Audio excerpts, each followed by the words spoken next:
নমস্কার। সরস্বতী পুজো এসে গেছে, তাই সরস্বতী পুজোর দিন আপনি বিদ্যা লাভের জন্য এই টোটকাটি করে দেখতে পারেন। এটি অবশ্যই ফল দেয় এবং ফল পেয়েছে, আপনারাও করে দেখতে পারেন। তো কি সেই টোটকা জেনে নিন। তো কোন জায়গায় ভিডিওটি স্কিপ না করে পুরোপুরি দেখতে থাকুন, তাহলে বুঝতে সুবিধা হবে।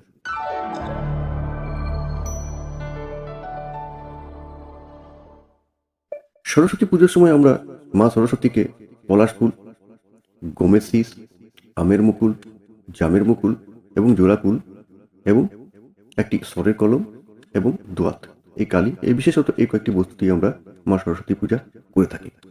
তো আপনি কি করবেন, পূজার পরে একটু অঞ্জলি যখন শেষ হয়ে যাবে, তখন আপনি ওই আমের মুকুল, জামের মুকুল এবং গমের শীষ আর পলাশ ফুল এটিকে নেবেন, একটি হলুদ কাপড়ে বাঁধবেন এবং পড়ার জায়গায়, যেখানে আপনি পড়াশোনা করেন সেখানে বা বাড়ির ঈশান কোণে টানিয়ে দেবেন এবং রোজ ওই সরস্বত্যই নম এই বীজ মন্ত্রটি আপনি 11 বার পাঠ করবেন। কিছুদিন করতে থাকলে অবশ্যই আপনার পড়াশোনার উন্নতি আসবে, পরীক্ষায় ভালো রেজাল্ট হবে। তো টোটকাটি করুন, টোটকাটি করে যদি উপকারে আসে তো জানাবেন।